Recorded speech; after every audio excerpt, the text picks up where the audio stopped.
Well, Jennae, Cecelia, welcome to the Fruition Podcast. Thank you so Thank much for you. being here today. Thank you. I'm so excited to be here. You're a best-selling author of 10 poetry books that you've self-published, which is a huge, huge deal. A little bit of background. So, where are you from? Where did you grow up? What was your community like? You're in Minnesota. Did you Yes. actually grow up in Minnesota? Is that where you were born and raised? Yep, Minnesota, born and raised. I've just moved like opposite sides of the cities, but yeah, Twin Cities based. And so that's kind of like, I feel like when most people say they're from Minnesota, usually they're from somewhere in the Twin Cities. And then like we have Duluth and things like that. But Mhm. yes, so I have not ventured very far at all. But I love it here. I feel like it has a lot to offer. And I think, when you think about the arts, usually it's like, oh, LA or New York or Chicago, but I do feel like we have such a interesting and vast group of people here that come with so many different backgrounds that it makes every aspect of where I live interesting, especially the arts. And so, yeah, it's just a Yeah. fun place. I mean, you either love it or you don't, or you've never been here and you're like, Yeah. all you know for it is that we get a lot of snow and it's really cold. Do you feel like your community that you grew up in promoted the arts or like your family itself? Is that are your parents creative? Like, did you take special writing classes or go to writing camps when you were a kid? Did they talk about, like imagination or anything like that when you were growing up? Or was it just, My parents, I don't want to say they're not creative, but I wouldn't say they're like super creative people. That they are not, but they always promoted like imagination. Like my dad's biggest thing was always use your imagination. You need to use your imagination. We couldn't play video games growing up or do any of that stuff. It was just use your imagination.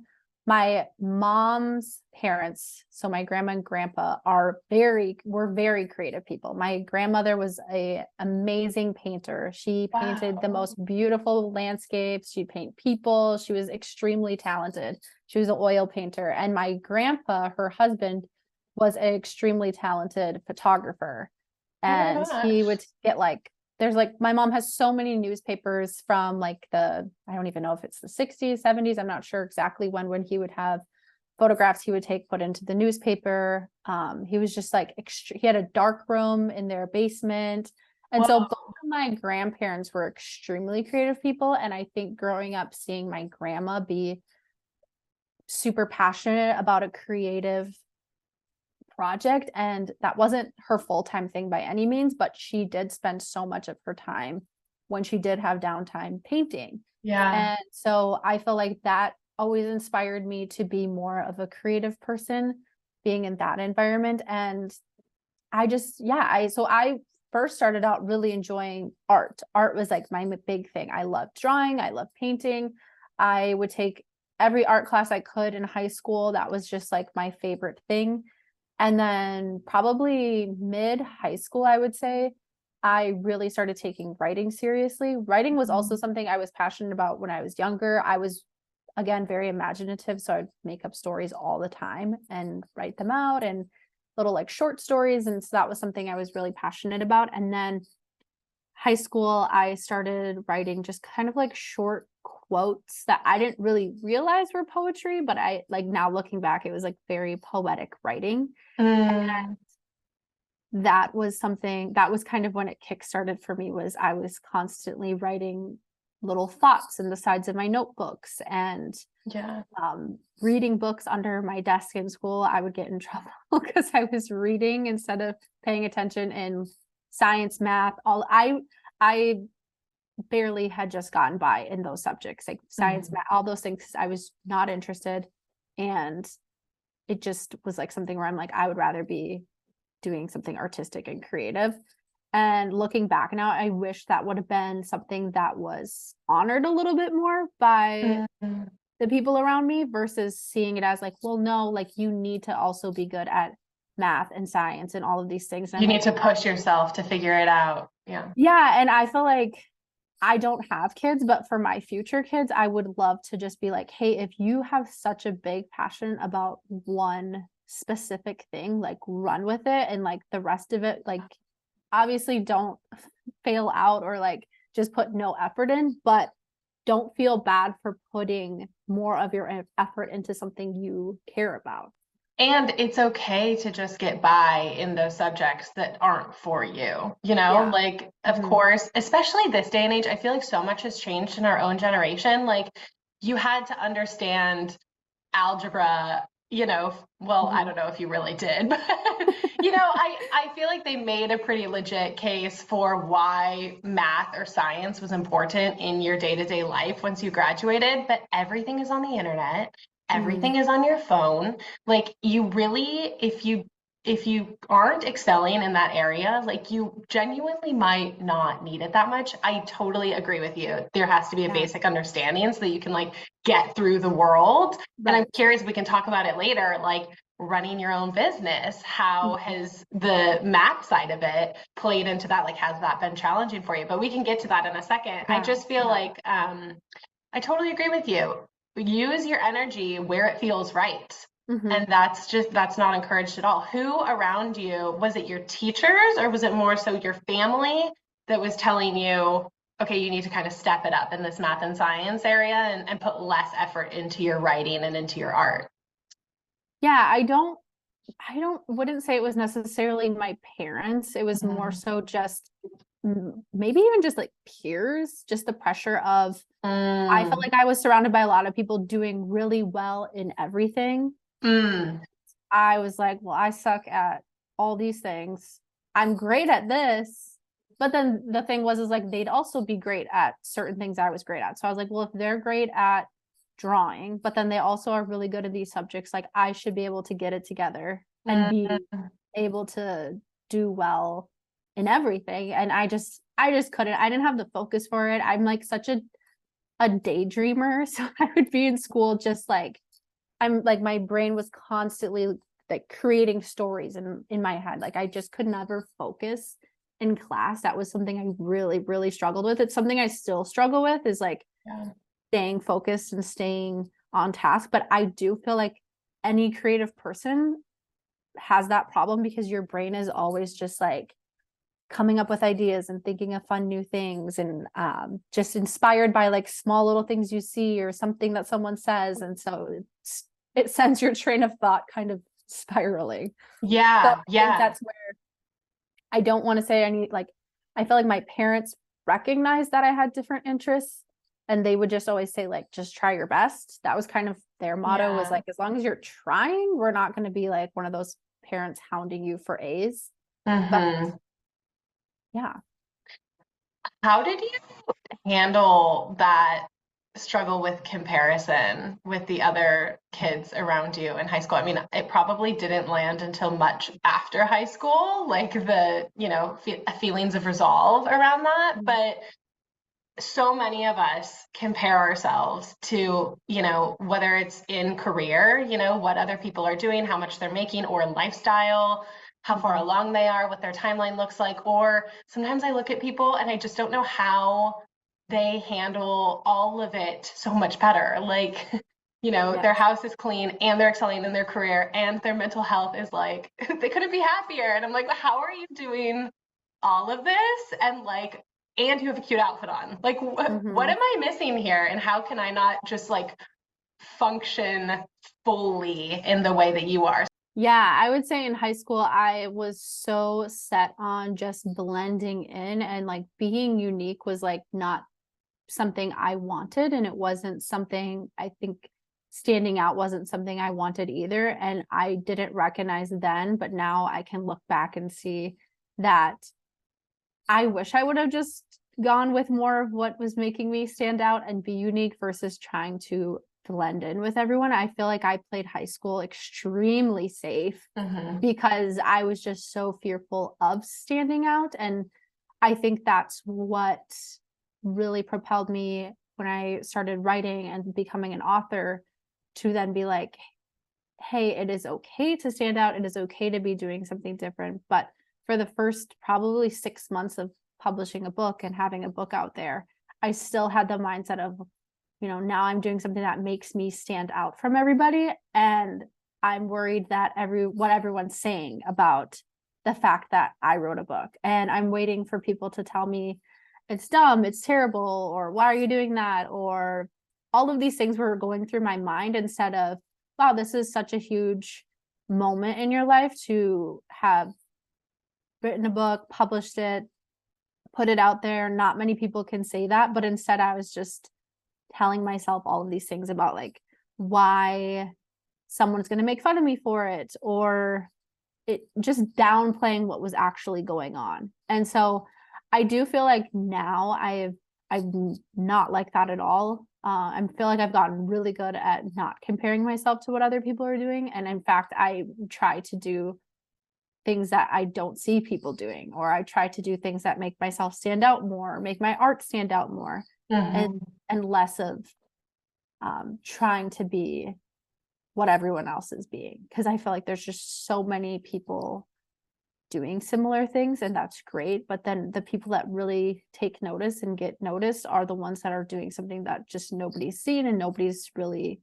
heard Yeah. of, and nobody's had the ability to just make come to life. Yeah, yeah, I love that so much. And your writing style is a little bit unique. Did you ever have pushback from your like English teachers in high school or in college at all? Or I guess in the publishing process when you were looking for a publisher initially and wanted to work with a publisher, was there pushback based on how you wanted to put your work out into the world?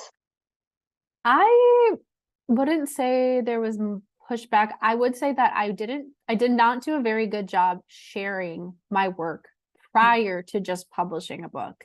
So my Mhm. high school teachers, they had no idea I wanted to write a book. College, I wasn't studying anything. I got a degree in communications. Mhm. And so I mean, like you could argue I had writing classes, but as far as anything creative, no. So nobody knew. I remember it was my second, was it my no, it was my final year in college, and I had published 2 books, and I didn't even tell people that I had done this. And I had a creative writing class at the time actually, and it was just kind of funny because the teacher would constantly say things like, "Oh, if you guys ever were to someday find a traditional publisher and want to publish your work," and she was saying all of these things, and I'm like, "Oh my gosh, I have 2 books, and not only do I have 2 books, but one of them is like a #1 bestseller right now on Amazon." Like I just didn't tell people. Yeah. And so I guess going back to when you said about reaching out to publishers, I did reach out only for a brief time, and I never actually heard anything. So I guess speaking on the pushback, there wasn't any because there just wasn't, No feedback. yes, there was Yeah, nothing. It yeah, was yeah, just yeah, radio silence. So I just yeah. pretty much dived in, like I just went for it and published my work, and I guess allowed the criticism to come after. But there wasn't a lot of criticism because I didn't allow it. I just kind of Got went it. about as if like I'm not writing books. Like nobody has to know I'm doing this outside of social Totally. media knew and people close to me knew. Okay. But yeah, it was an interesting time. What held you back from sharing it? You think, were you just afraid of what people might say? I think so. And I think it was just so new at the Mm, time. This was going on 8 years ago now, I want to say. Even just using Instagram as a way to market yourself was just yeah. not, it's not what it is today at all. Mm-mm. Like at all. Mm-mm. There was no, I remember that when I published my first book, there wasn't even Instagram stories yet. Like that was Yeah. not. And No. so just getting on there and promoting my stuff, I remember I went and blocked so many people that knew me personally from Yeah. seeing. I'm sure there's still people blocked today that I have no idea. Like for no good reason either. They're What probably did like, why'd what she did block you me? But I just was so fearful of them seeing what I was putting out and then Yeah. critique, which is just, I mean, it comes with like age, I guess, not caring anymore. But in that Yeah. moment, I would cared a lot.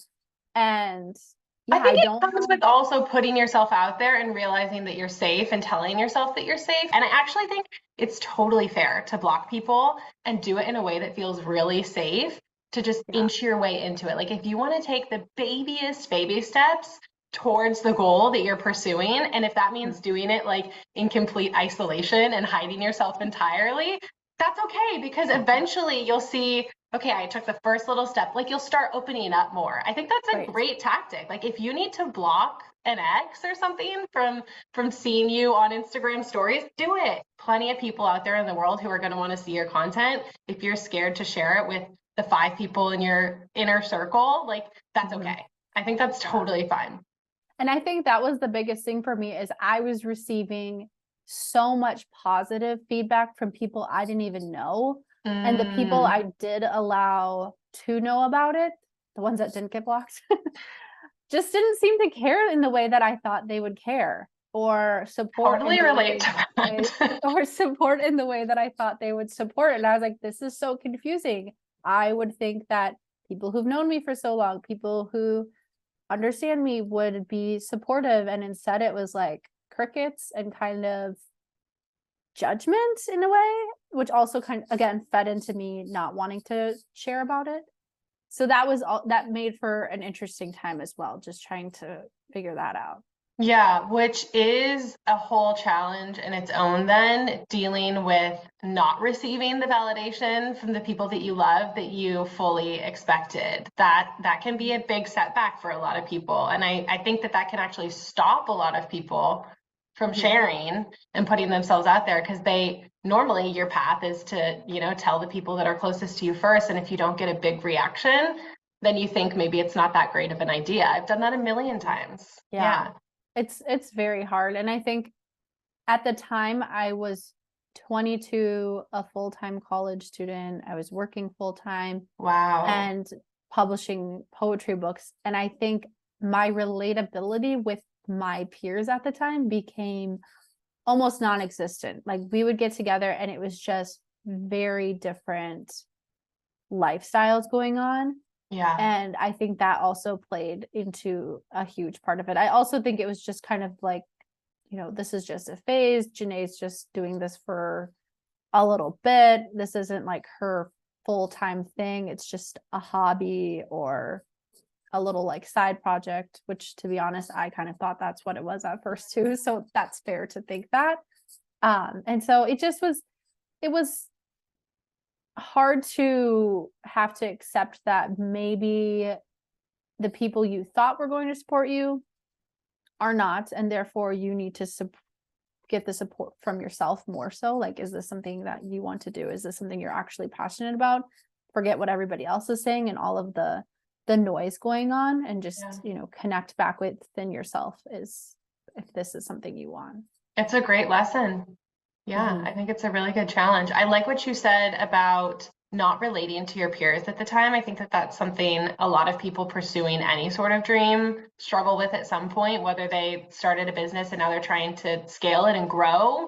That's going to require all of your energy and attention. And so all of your focus will be there, and you probably won't be relating to, but even have really time to connect with your peers or your circle. So how did that kind of maybe not resolve itself down the road, but how'd you deal with that at the time? Yeah, my husband at the time, or boyfriend at the time, now husband, he was like one of the main people around supporting what I was doing and really encouraging it. He's the one that was basically like, hey, you have this idea to write a book. Why don't you just do it? And I was like, okay, I don't know. I don't know how people just do that. He found me like my cover artist. Oh my gosh. Yeah, like, which then went on and we did 7 book covers together. And then he's done so many other poets book covers as well. But he was like my main support system. So I feel like I didn't need as many people supporting me as I thought. I just needed the people I genuinely cared about and knew I was growing with in life to support me. And like, that was enough to fuel me to like, be like, okay, like just keep this going. Like there is something here. Who cares what's going on with friends or other, whoever, colleagues, family, whatever it is. I just started to put my focus more on the people who really were invested in what I was doing and supporting what I was doing. And I think if I didn't have him supporting me as much as he was, it would have been a lot harder, because otherwise it really would have just been myself that understood the whole totality of what came with being an author, and especially at the age I was at. I mean, I feel like I Right. was so young doing this, and I did not realize that in the moment. And now Mhm. I'm like, whoa, that was really, really young to be Yeah. starting out something like that. So young and at a time when it's really easy to be influenced by what's going on around you, like especially at college in that environment, you're surrounded by it 100% of your time, like temptations to go out and also classes that you have to study for. It would be, you must have had an insanely high level of passion and excitement around this project. And then obviously the support from your absolute gem of a now husband to want to sacrifice that in some way to dedicate yourself to this project. Yeah, I remember when I released my second book, Uncaged Wallflower, which is what like kickstarted my career and gave me everything I have now. I mean, it really put me on the board. I was in my second to the last semester of college, and I remember telling my husband, I don't know if I even want to finish college now, because I was so passionate over the last, that had been maybe 8 months, about what I was doing with my writing and where it was going, that I started realizing, what do I even want to do after college with this degree? I don't really Yeah. even want to follow this degree now. And it was hard because I was so close to being done that it just felt Yeah. dumb to be like, well, now I'm just going to be, have all the student loan debt and not even finish. It felt really ridiculous. And Yeah. so I finished college and I went to the classes and I did what I had to do to get the degree. But in my head, I just kept being like, no, like I'm pursuing being an author, a writer, Yeah. a poet, and I'm not going to worry about getting a realistic job and a job that's safe, quote unquote safe, because I don't necessarily think that means you're safe just because you have a corporate job. Um, yeah, so the realization of that was so freeing, to not have to go down this route that I don't even think I really wanted to go down. I just thought it's what I had to go down. And because I was the first one in my family, and I believe even like my extended family, maybe minus one other person, to even go to a 4-year college and get a degree, Wow. it felt like this extra pressure of, well, why aren't you using this degree? Or why aren't you Mhm. going and taking this degree and climbing the corporate ladder and doing all of these things? And Yeah. that was extremely hard, but I was able to kind of, you know, ignore outside noise once again and just stay focused on Yeah. my passion, and knowing that I had something amazing going on here and it was positively impacting other people's lives. And that's just what I wanted to do. Right, right. So what did you go into college thinking that you would do before discovering and then pursuing this path that you're on now? Because you mentioned earlier that you wanted to write when you were in high school and you didn't talk Mhm. about it with your high school teachers, your English teachers. Did you want to write a novel at that point? Like what was kind of going on in your mind? And then going into college, what was the plan? Yeah, I just knew I enjoyed writing. I didn't know, Okay. it was just like for fun, I guess, at the time, Yeah. because I didn't think you could do anything with writing. Yeah. And so I did just do like short little stories or poems or things like that. And then going into college, I had no idea what I wanted to do. I think I changed my major. I don't even know how many times. For a while I thought I was going to be an elementary school teacher because I loved working with kids, and I've spent so many years nannying and babysitting. So I thought that would be fun. And then I worked in a school for 2 years as like a tutor, and realized like this is not at all what I'd want. I love the kids, but it's an exhausting environment. And then at one point I think I wanted to be a social worker. Mm. I was noticing there was just a theme of all of my career paths that I wanted to do were just helping people. And I was Mm. noticing that I really wanted to positively impact people and be able to spread positivity in their life. Mm. And it's just funny because now that is what my job is, but just in a different way. And so I I I went from that to then communications. I think communications was just a safe bet for me. It was just I think the counselor kept telling me, you can't go wrong with communication degree. Right. And I was like, sounds great.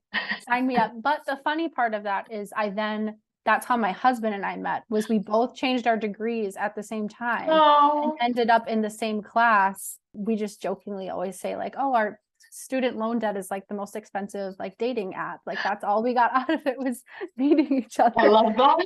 So when I don't know why I picked communications, something in the universe was saying, go that way so you can meet this person, and then this person will guide you to pursuing being an author. And yeah, so it's interesting to look back and kind of like piece those things together. Or as Taylor Swift would say, invisible strings. Those are like Love it. literally invisible strings. Yes, but you can only see it in hindsight. You don't know why you're taking the step while you're taking it, but you Yes. have, it sounds like you have a really strong level of self-trust, or even, I'm sure that you experienced self-doubt along the way when you were making these decisions and then ultimately deciding to put your work out there. What were you saying to yourself while you were feeling these moments of doubt, or maybe wanting to trust yourself more and wanting to take these steps, but I don't know, we're scared and didn't know what was on the other side, or you felt a little lost, you didn't have a lot of clarity around it? Did you have anything that you were saying or doing? I'm sure that you were writing a lot of poems, but Yeah. what was your process to kind of keep yourself moving forward, even if you didn't have a lot of clarity around how this was all going to work out?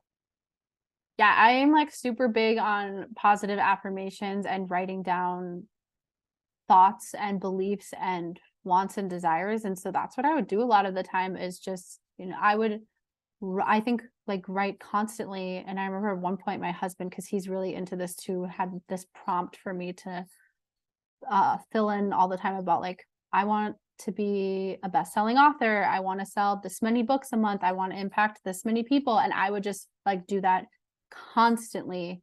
Wow. And I think just the routine of doing that daily would start to make it feel like this is a real thing. Like this can happen. I can do this. I don't need to, experience anything crazy. I don't need to have a big sum of money to do this. I don't need Yeah. to, I don't need to have all of these things to set me up to be successful. It's just a mindset. It's a mindset of I can do it. And if I keep putting in the work and believing in myself in a way that no one else can believe in, then I feel like I can truly get to where I want to go.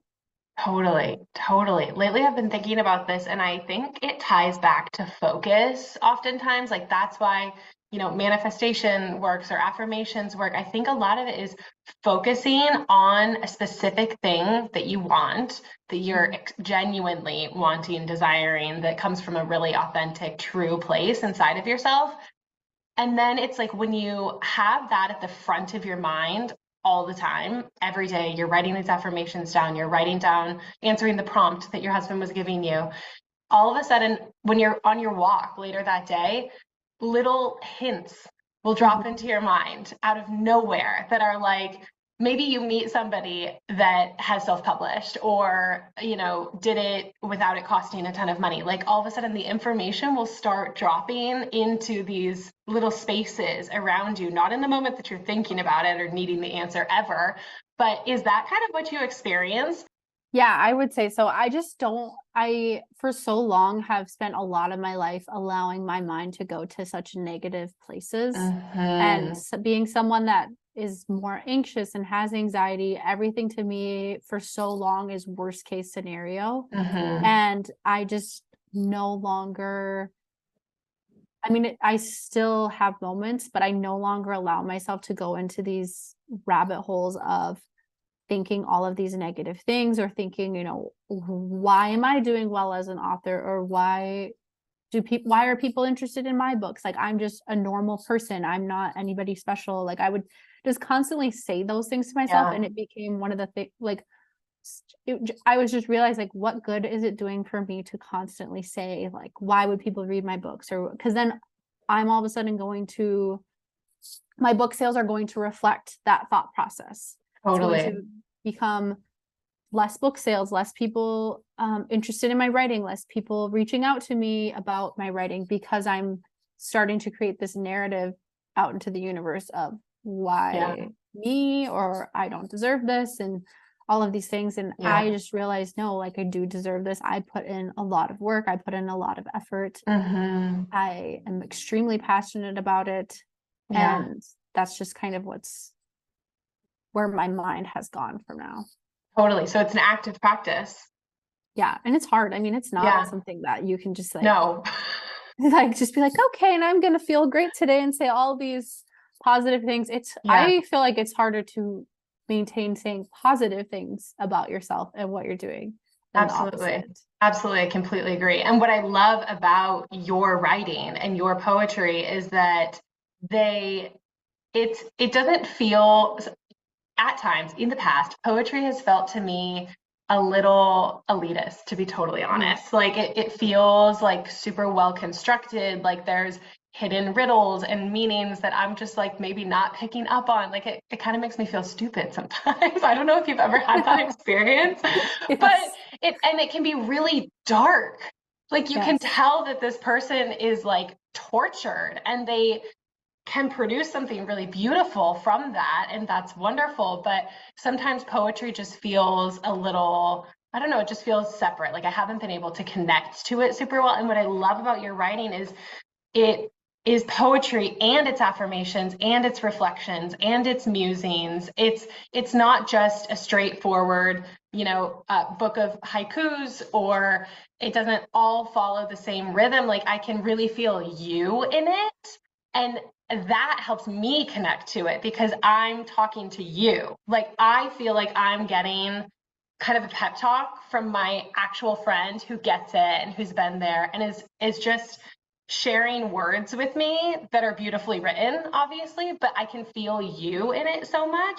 And so it's kind of the first time that I've really felt something like so easily click and resonate. And so I want to read one of them from your book, from Don't Hurry to Tomorrow, which I love. Obviously I got this one because I'm an anxious girly who's struggles to be in the present.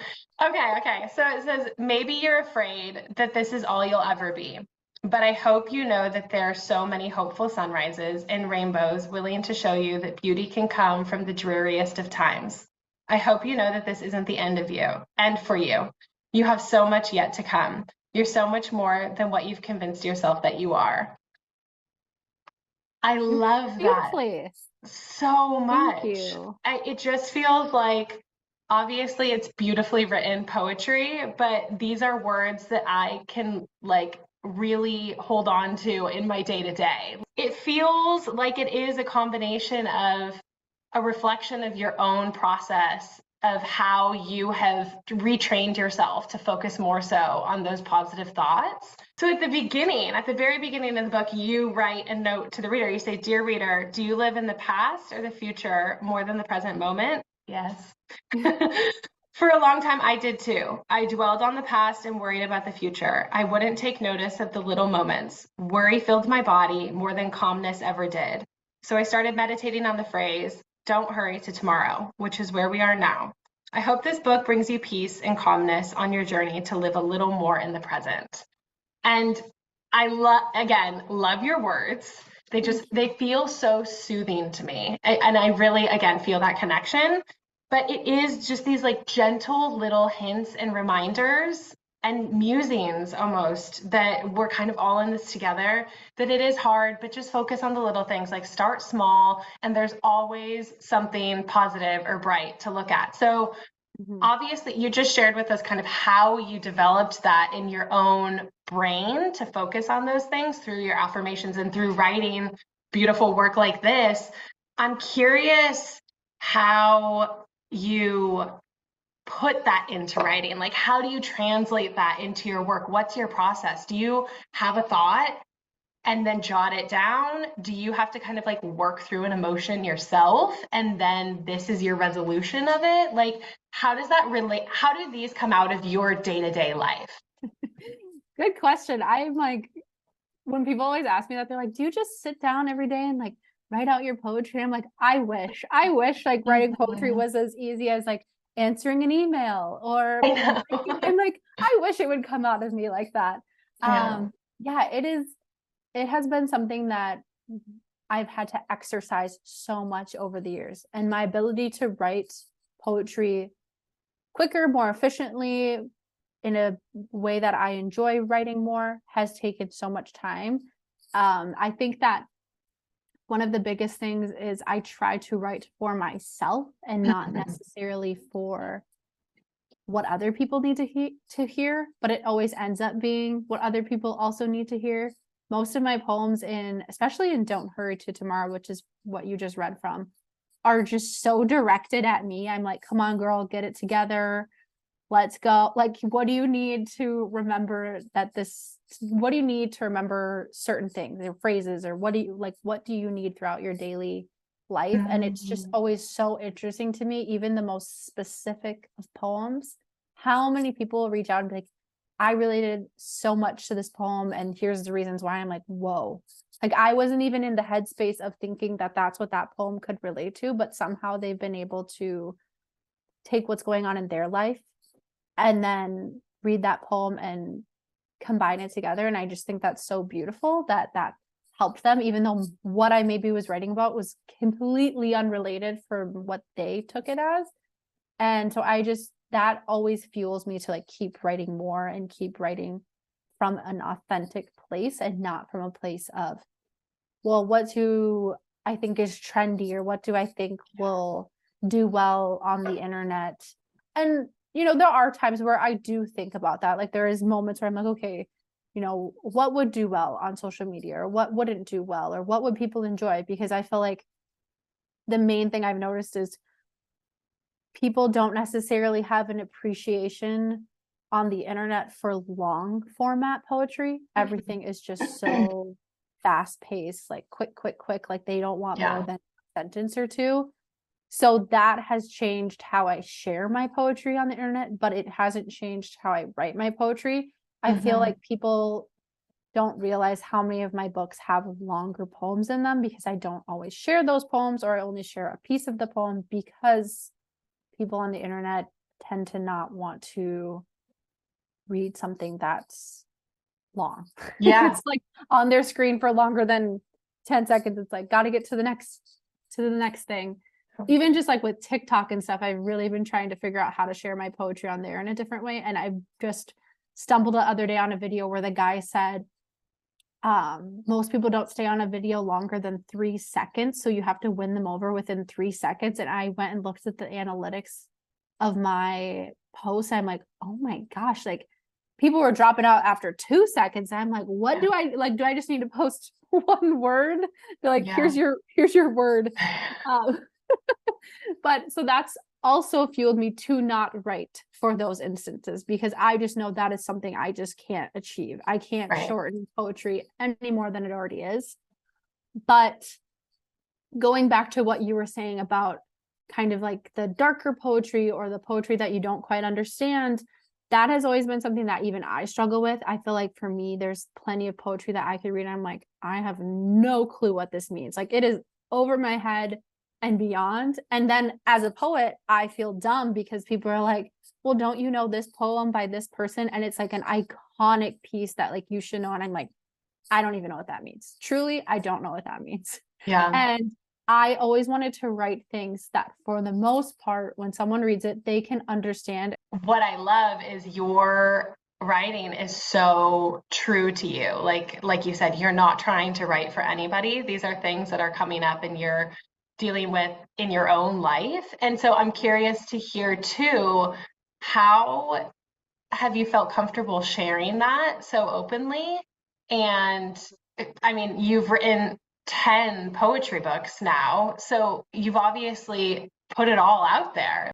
Yeah, it's been a journey for Yeah. sure. I feel like a lot of my poetry, as much as there is a ton about me personally, there's also some that I would say feel really personal, but aren't necessarily about me, specifically within my family and have a certain interpretation. I'm like, well, this is kind of fictional or made up, which is true. Some of it, like a lot of it, there's scenarios where it's like stories from people like I hear at the coffee shop and it has nothing to do with me, but like they'll say a line and I'm like, whoa, I have to like run with this. Someone just said the one line, all they said was, I've had this empty shampoo bottle in my shower forever and I still like, haven't thrown it away. And it was referring to their mental health and their state of their mental health.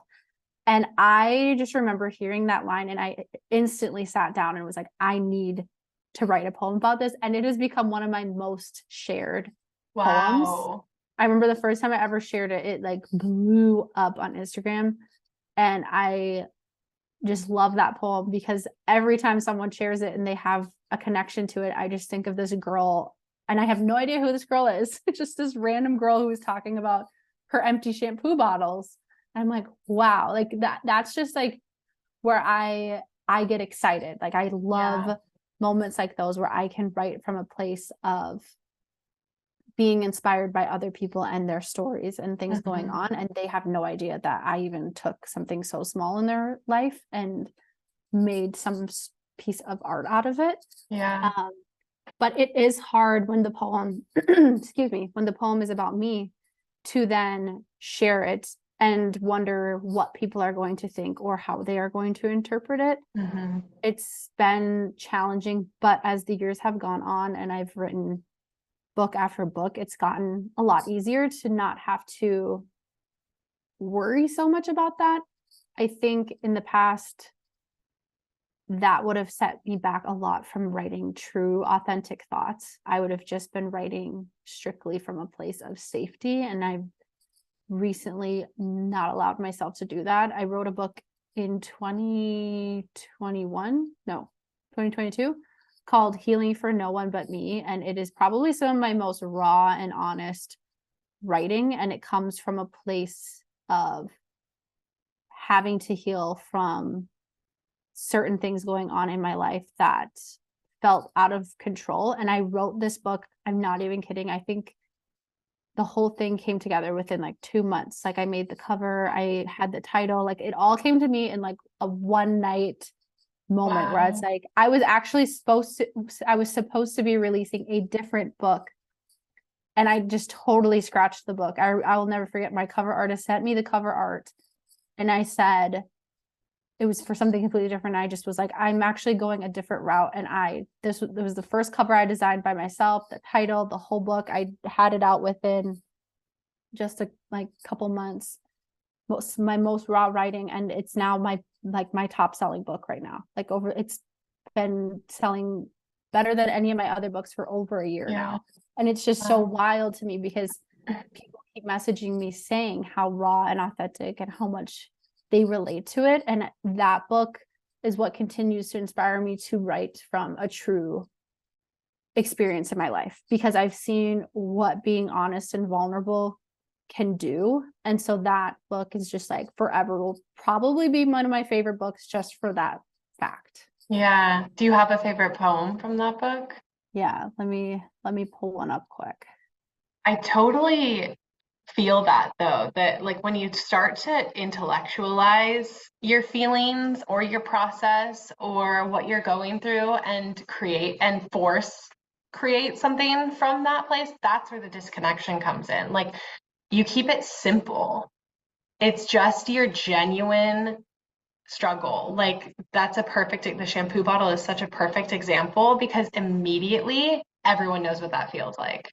And it's a simple little thing that you would never think of on your own. It would never really stand out to you as something that you could create art from. And that's the whole point of it, is like, it's so human. It's so, like scary or dark or whatever it might be that like you would never think that that's something that should be shared. Like that's what you're actually scared of sharing. That's where you might feel shame. That's probably why she said it to her friend, because she's feeling shame around not being able to throw away a shampoo bottle, such a simple act. But like we've all been there, and we all get that.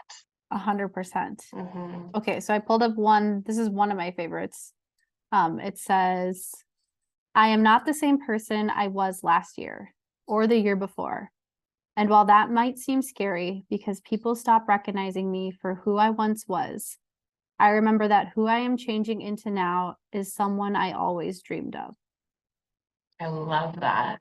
Thank you. Wow, I love that. Thanks. I feel like going back to what you said earlier, even in my adult life, I am still trying to navigate friendships and growth and allowing myself to change in a positive way and be okay with people not coming along with that don't align with me or don't align with they don't know the new version of me, and they're not willing to know that version or don't have interest. And therefore in the past that would have made me be like, oh well, now we are misaligned and like I want to stay friends, so therefore I need to stay where it's safe. And now I'm like, no, it's okay to be different, and it's okay for people to be like, wow, I don't even know who you are right now. And I feel like that's usually with like in a negative context to say it. I don't know who you are anymore. But I want people to know that that can be a positive thing for There's people no to higher not know. compliment. Yeah. So I'm like, thank you. Thank you so Wow, much.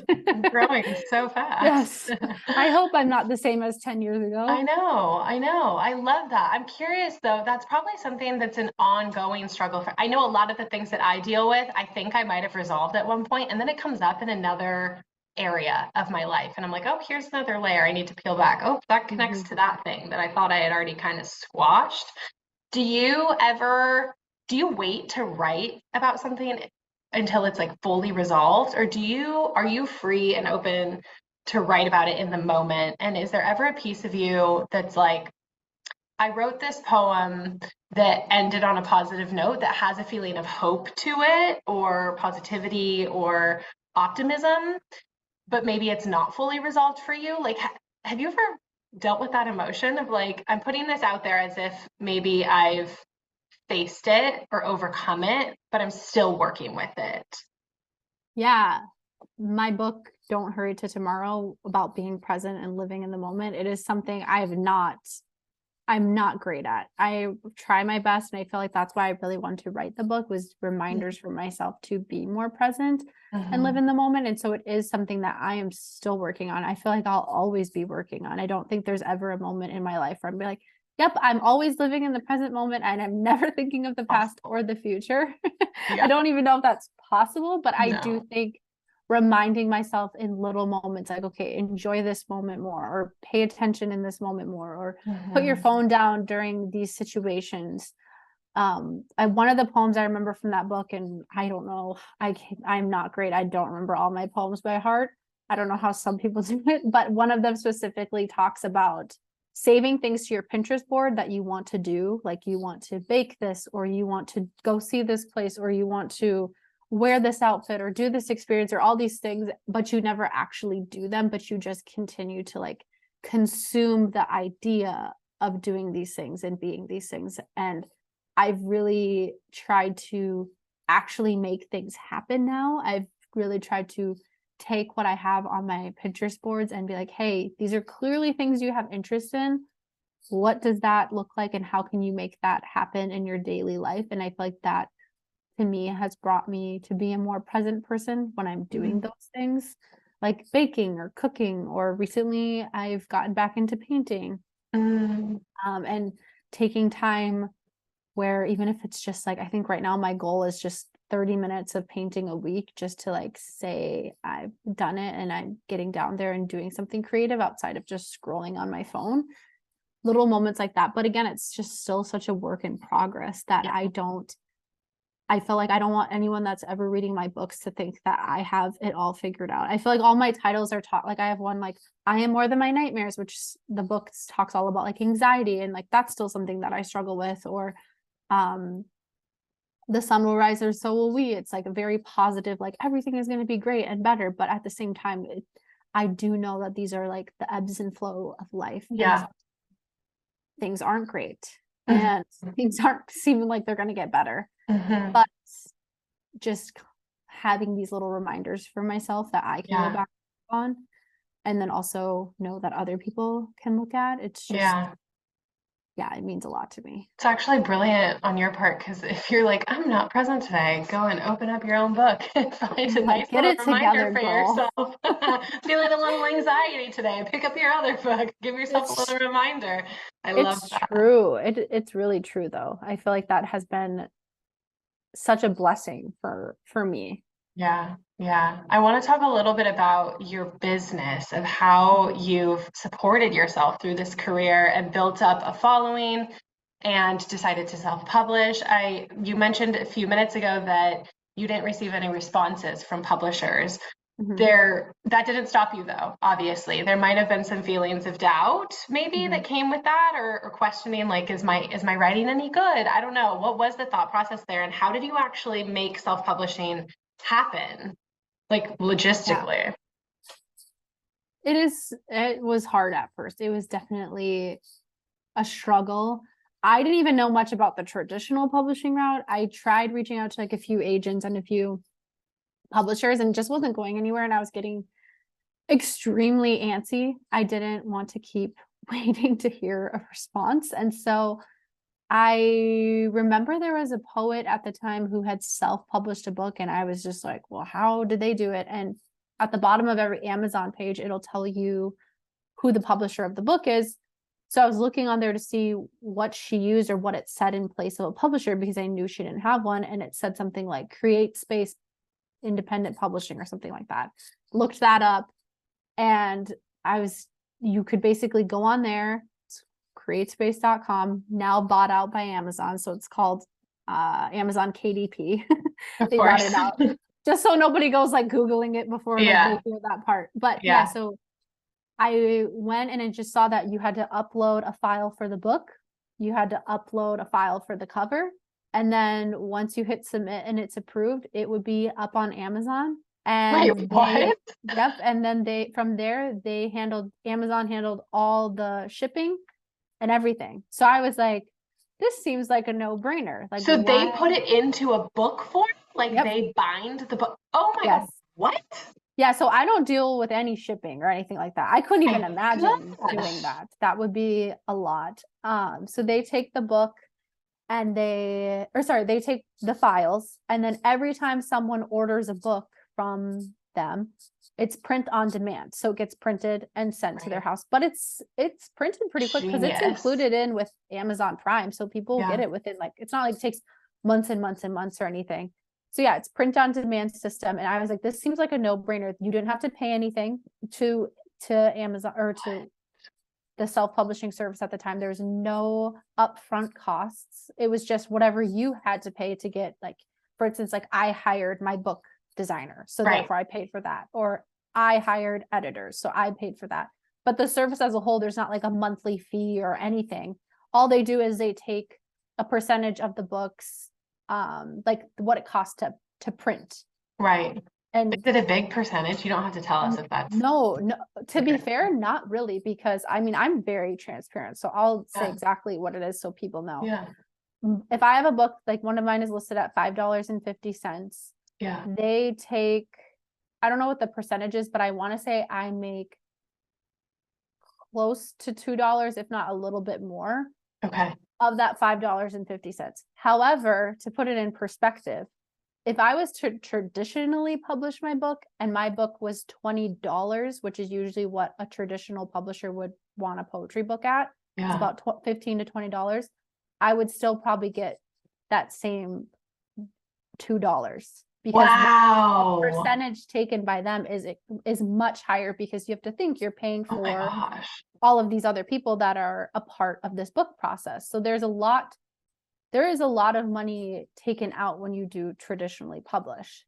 So when I tell people like, oh, I only get, not only, when I get $2 of my $5.50 book, they're like, whoa, that's not a lot. Like, where's all the rest going? It's like, well, to be fair, like there's paper involved and ink and everything, and they're printing the book. So I kind of see it as like a fair deal that Totally. that I don't get the whole percentage. You don't have to deal with any of the operations that go into it either. Like you don't have to No, figure out how to ship to the right person. And I'm sure that they managed all of the like invoicing for you and like your end of year financials. yeah, so it's all it's all set up in a way that you get sent, I think it's like a 1099, I want to say is Yeah, what it is. yeah. But I mean, the taxes are not taken out. So that is something to factor in if you're listening and you Oh, are that's a an big deal. author. That's a big Please, like any other business, you have to pay your own taxes. deal. Because in this entrepreneurial world, that's what you do. You pay taxes. You don't get tax money back. Right, right. They don't do anything like that. Because if you think about it too, I'm getting people that are over in like India buying my book, and Asia and Europe, all these places. So it would be kind of a lot for them to figure out taking taxes out on people. Totally.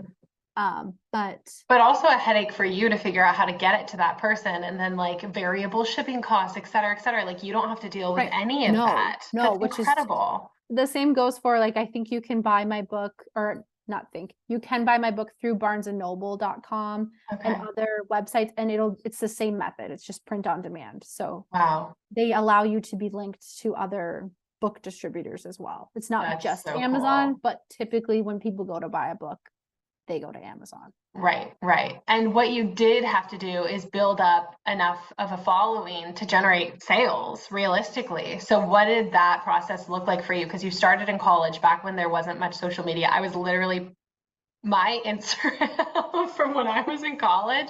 I graduated in 2014, so I'm a little bit older than you, but like there was not a lot happening in the Instagram world. Definitely not influencing, definitely not generating sales or leads or running businesses, like nothing like what we have today. So, how did you build a following and make that your sales funnel, basically? Yeah, what's interesting is when I first started gaining traction in my books, I only want to say I had like maybe 1,000 followers, give or Mm, take. And I was selling a lot of books, and I was realizing it wasn't my social media following at the time. It was where I was starting to rank in Amazon's algorithm. So I interesting. was getting recommended with books that other people were buying. So at the time, a really popular one was Milk and Honey. That was an Mhm. extremely popular book. I want to say she put out her book maybe just 6 months before mine. So my book was getting recommended a lot with hers. When you'd go to purchase it, it'd be like, if you liked this, you may also like Yeah. Uncaged Wallflower. And so that was huge. And from that came followers who found my book on Amazon and then came to my page. Interesting. And then from there, I continued to use Instagram for marketing. But like you said, at the time, it wasn't, that was 2016. That was when it was just starting to take off as like people doing more on here than just sharing cute photos. It Mhm. was becoming a place where, no, if I have a small business, I can share about it. And over time, though, my following grew very slow. Like it was, I think I was maybe 4 years into being an author, and I had about 10,000 followers, but was like making pretty good and consistent sales just based off Mm. of where I was ranking in Amazon. But then in 2020, so when the pandemic happened, I I remember specifically I did like I want to say like a 30K giveaway or a 20K giveaway on Instagram for hitting that milestone. And all of a sudden, when I was sharing my poems during that time, like they just started getting shared way more than usual, and like were Mm. being spread around a lot more than I was used to. And then come, I want to say about June 2020, Jennifer Garner shared one of my poems to her Instagram feed, not just her story. It was like an in feed post. You can go back and find it. Wow.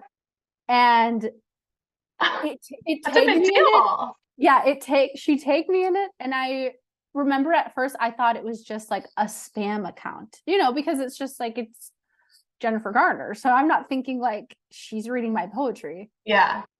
And she just posted it, and I remember it's like my hand, like it's my hand holding the paper with my poem on it.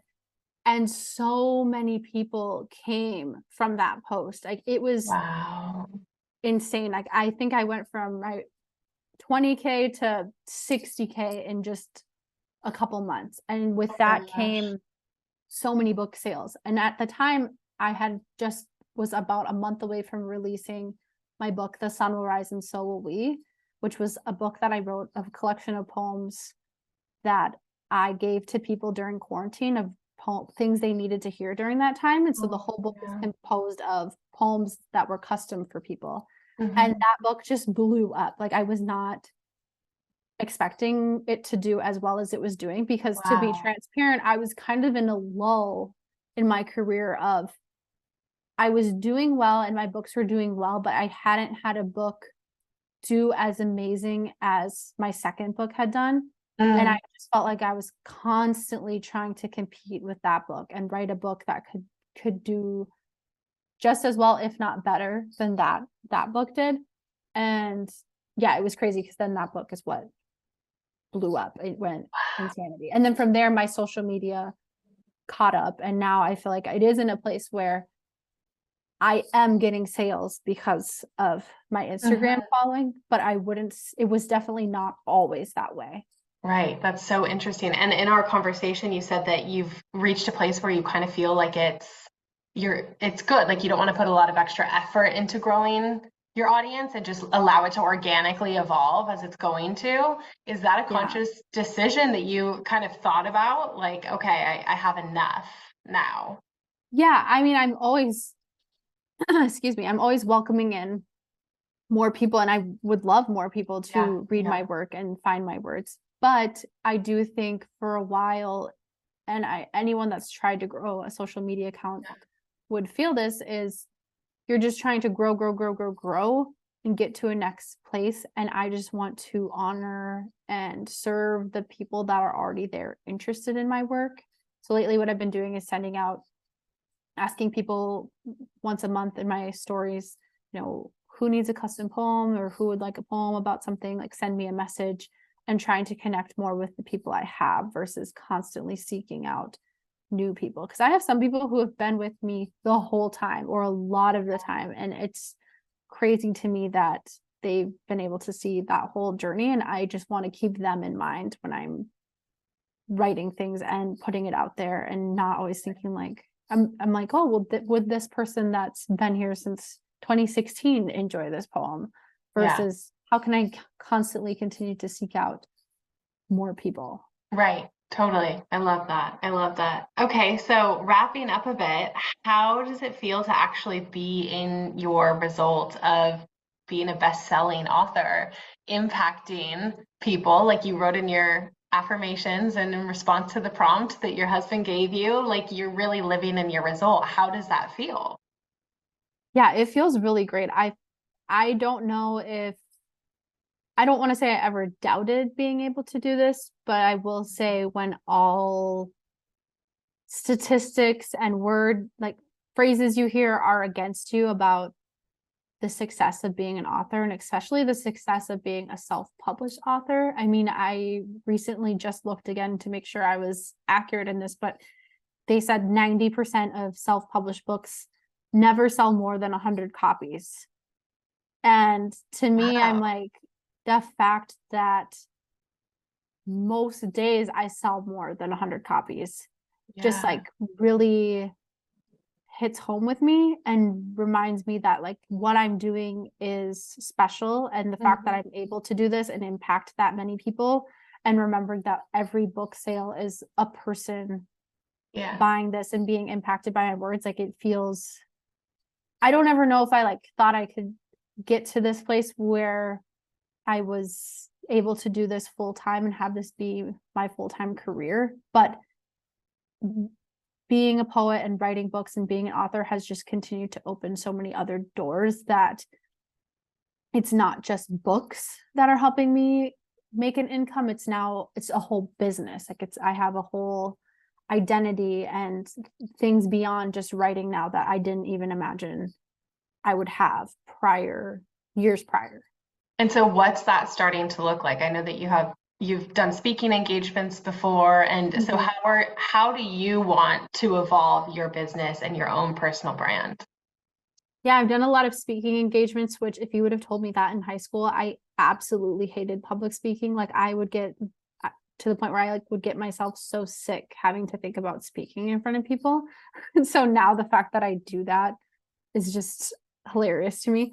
But yeah, so speaking engagements, I've done a lot of like different collaborations with brands. I've worked with I did one with like American Eagle, and I did one with Canva, and all of these people that I'm like, I wear that, and I also use Canva. And I did one with like a company that they make, what's it called, little photo books, and I already was making photo books with that company. I'm like, wow, this is so wild. And just having those opportunities, and then starting to think about releasing books in different genres. I would absolutely love to write a children's book one day and have that be something that like kind of like a poetic children's book. Yeah. That's like a huge goal of mine. So I would say that's kind of what I'm leaning more towards now, especially after writing so many poetry books that are kind of the same for the same people. I would love to branch out and do something a little different. But I also just have just endless ideas and constantly thinking up things. My husband's the same way. We're both entrepreneurial mindset, so he'll just sit here and throw out ideas constantly. I have like prints people can buy, mugs, like just all sorts of different things. So it's been fun beyond just books, being able to turn this into like an actual business. And Totally.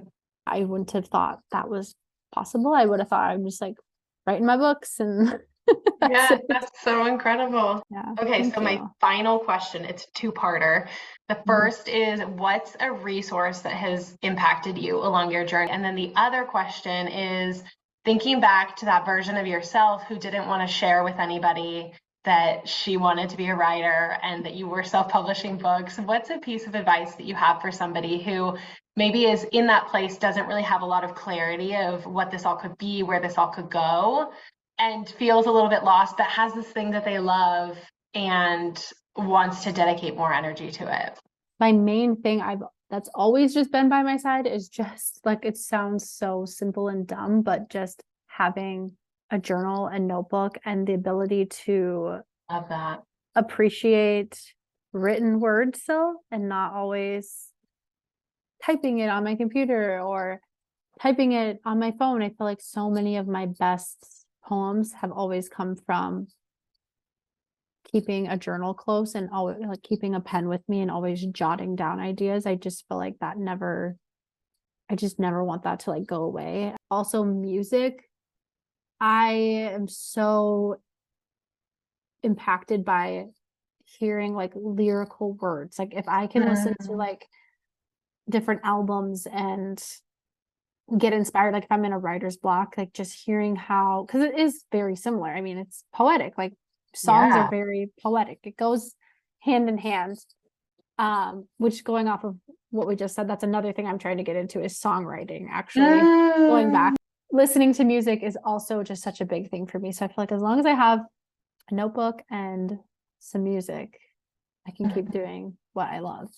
Yeah, I would just say like my biggest thing that I struggled with was I was already creating a narrative in a negative way that didn't exist, and I wasn't allowing there to be a positive narration of what could go on. Like I was just already saying, this isn't going to go right. Don't even try to do this. Why would you even try to do this? And I wish I could go back and not waste so much time telling myself, this is a waste of time. Why are you doing this? People are going to think you're dumb. I just truly look back and I feel like I wasted time. I wasted the ability to impact more people because I was holding back so much.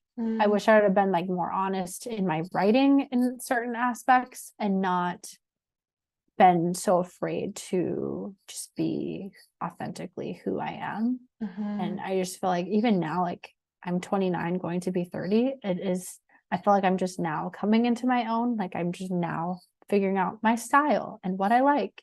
And obviously that comes with time, but I also think it just has come with the confidence boost I've given myself by saying it's okay to be unique and different and like different things and stand out. I love that. Yeah. Thank you Thank you. so much. And Yeah, just thank you. tell everyone where they can find you. Obviously, we know we can find your books on Amazon, Yep. but maybe which one should they start with? And then Ooh, where can they find you on Instagram and TikTok? yes. Yes. So my Instagram and TikTok, it's all Jennae Cecelia. There's no right way to read them. There's no order, but I would say The Sun Will Rise and So Will We. I feel like that's like a light read and very relatable, and Mhm. everyone really enjoys that one. And it's, I feel like no matter what phase of life you're in, you could relate to a lot of the poems in it. I love that. That's a great idea too for gifts. We're coming up Yes. on Christmas and like all of the love seasons and holidays. I see this as such a good gift for the people in my life. Thank you. Yeah, and I Yeah. tried, that's why I try to price my books the way I price them. They're all priced extremely low. Like I have Yeah. most, I mean, I think my most expensive one is $11. And I just want them to be easily accessible to people and easy to gift. And I mean, like the perfect thing to give someone without spending a ton of money. But like Yeah. you can tell there's intention and impact there. Well, thank you so much. I Thank really you. appreciate you being here. One last thing before you go. It would mean the absolute world to me if you could tap those cute 5 little stars wherever you're listening. If you just click the show's name on your screen right now, it'll take you to the show's page where you can rate and review with your thoughts. And it is a tremendous deal in the charts so that more people can join this community. I am so grateful.